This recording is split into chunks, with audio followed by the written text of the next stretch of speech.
150 miles outside of Las Vegas, Object of unknown origin descending fast. there is a place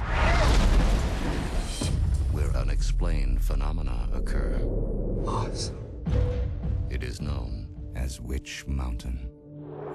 How are you, Mr. Dwayne? I'm very well. How are you? I am wonderfully blessed as always, and so are you. Thank you. Yes, I am indeed. We're blessed boys. Yes. How did you get involved with making the movie? Disney called me and says, we have a lot of money to give you. And I was like, oh, yes. Well, It's always nice. Always money's nice. Well, the truth is, Andy Fickman came to me and says, I have this great idea. Disney's come to me and asked me to reimagine this classic of Escape to Witch Mountain. I'd like to call it Race to Witch Mountain. Let me pitch you this idea. He pitched me the idea, and I loved it. And I love the idea of working with Andy again. He's such a wonderful guy and a great director. And I love the idea, love the movie, and here we are. Did you like the original movie? I was a big fan. I was a fan of the original. I could identify with both Tony and Tia. Yes. So can Andy. That's what he told me. We're not from your planet. Well, you don't look like aliens. What does an alien look like? You know what aliens look like? They're like little green people with antennas that take me to your leader, Earthlings. Ooh. You know, when you're a kid and other kids are empowered that way and they have these special powers, you're amazed. Because those are always like fantasies, you know? Right. What attracted you to the character of Jack Bruno? What attracted me to this was the fact that this guy, who was a guy who struggled a lot to stay on the right path, reminded me of myself when I was younger. And not only that, but then he has the opportunity. The universe has given him this opportunity to do something good, like really good, and take care of these children and these teenagers, and, by the way, save the world.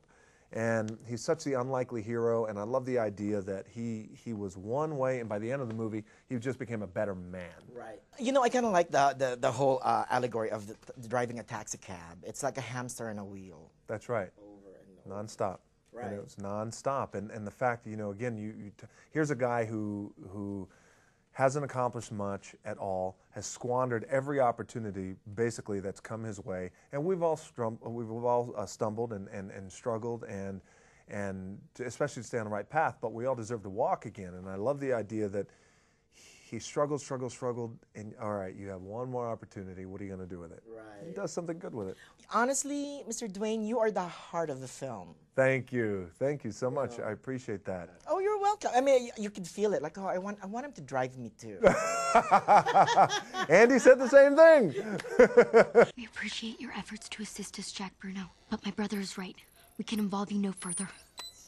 Got it. Let's go. Hey, just tell me what's going. This way. Hurry up, Sarah. You mentioned a word earlier, which is it's an operative word. You said heart, and that was one thing. You know, that when you make a movie with Andy Fickman, he loves the idea of making a movie with heart, and he loves the idea of making people feel good. Right. That's a cool thing. Heart and magic. Heart and magic. Both those heart, magic, possibility, words like that I love. Aww. Last question. Do you believe in UFO? I do. You do? I do, yeah.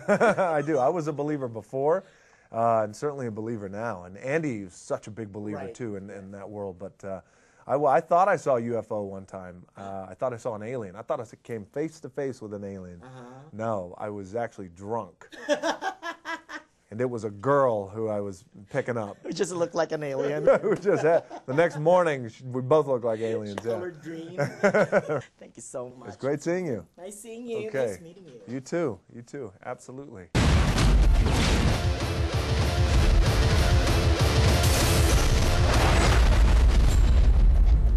You do know how to fly this thing, right? How do you think we got here? Well, you crashed, remember?